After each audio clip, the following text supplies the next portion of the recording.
Halo teman-teman, di sini kami akan ngejelasin video RBL kelompok 7 TPB 32 yang terdiri dari Muhammad Rafli Adi 1195 000096, Arina Delia 1192510, Yusuf Hisyam 119250128, Toti Putra Bagaskara 119260113, Fitri Hardianti Rukmana 1193376, Zulfa Salsabila Khair 1193599. Nah, apa itu elektromagnetik?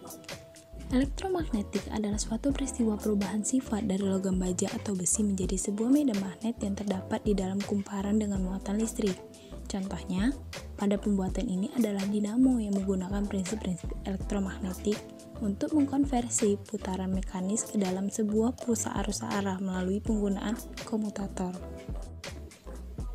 Pada pembuatan pompa air mini ini, kita dapat menggunakan rumus yang telah dikombinasikan dengan gegel induksi yang dihasilkan oleh generator. Nah, bisa kita lihat juga prinsip kerja pada dinamo terjadi bila arus masuk menuju dinamo, maka arus ini akan berubah menjadi elektromagnet, yang mana dinamo yang berbentuk silinder akan dihubungkan ke as penggerak untuk menggerakkan beban. Untuk kasus motor DC yang kecil, dinamo akan berputar ke dalam medan magnet yang dibentuk oleh kutub-kutub. Sampai kutub utara dan selatan, magnet berganti lokasi. Jika hal ini terjadi, arusnya akan berbalik untuk merubah kutub utara dan selatan dari dinamo. Adakah hubungan dinamo dan mesin pompa air? Oh, tentu ada. Dinamo mampu mengubah bentuk energi dari daya listrik ke energi mekanik sebagai pembangkit listrik. Namun, perlu diketahui bahwa generator pada dinamo mendorong muatan listrik untuk bergerak melalui sebuah sirkuit listrik eksternal. Tetapi, generator tidak menciptakan listrik yang sudah ada di dalam kabel lilitannya. Hal inilah yang dapat diaplikasikan dengan sebuah pompa air yang menciptakan aliran air tetapi tidak menciptakan air di dalamnya.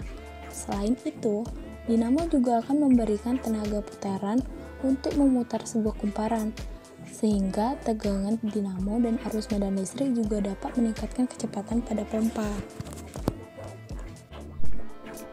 Alat dan bahan yang kami gunakan pada RBL kali ini adalah yang pertama, baterai, yang kedua, Tamiya bekas, yang ketiga, tank potong, yang keempat, solder, yang kelima, penggaris, yang keenam, tutup botol bekas, yang ketujuh, selang air, dan yang kedelapan, kabel atau kawat.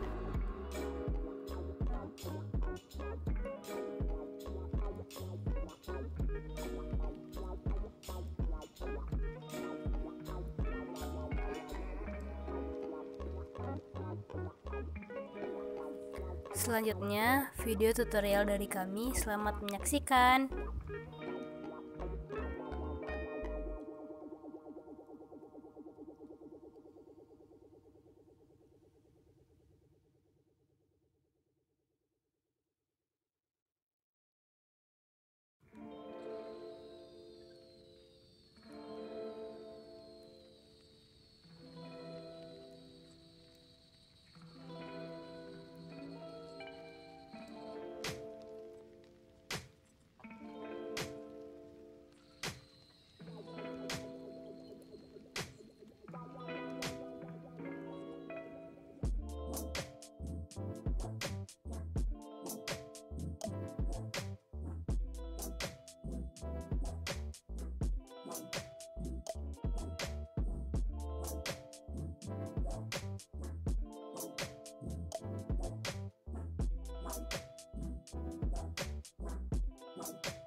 Setelah kalian mengetahui cara pembuatan dan cara kerja alat, kalian juga harus tahu nih kekurangan dan kelebihan pompa air mini dibandingkan pompa air yang biasanya ada di rumah kalian. Kekurangan yang pertama, kekuatan semburan pasti tidak sekuat dengan pompa air yang asli. Kedua, kurang cocok untuk menarik zat cair yang kental. Yang ketiga, tidak dapat menghisap sendiri tanpa aliran listrik. Nah, tapi kelebihannya adalah pertama, kita bisa mendaur ulang dari barang yang sudah tidak terpakai. Kedua, dana yang dikeluarkan juga sedikit. Yang ketiga, pembuatan yang simple. Keempat, bisa digunakan di mana saja. Yang kelima, tidak memakan banyak tempat atau ruangan. Yang keenam, menggunakan listrik DC. Ketujuh, prinsip kerjanya sederhana. Kedelapan, tidak banyak bagian-bagian yang bergerak, tidak ada katup yang sebagainya, sehingga mudah untuk dipelihara dan tidak terlalu berisik.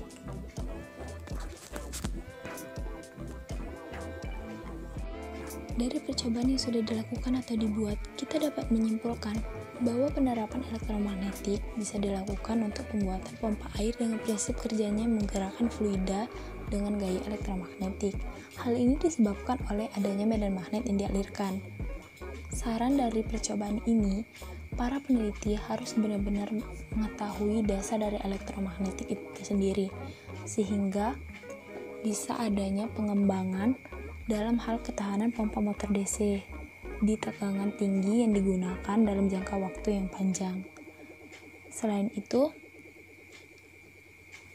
para peneliti juga bisa melakukan kedalaman atau rentan dasar air dengan tempat penampungan yang tidak tetap atau lebih bervariasi.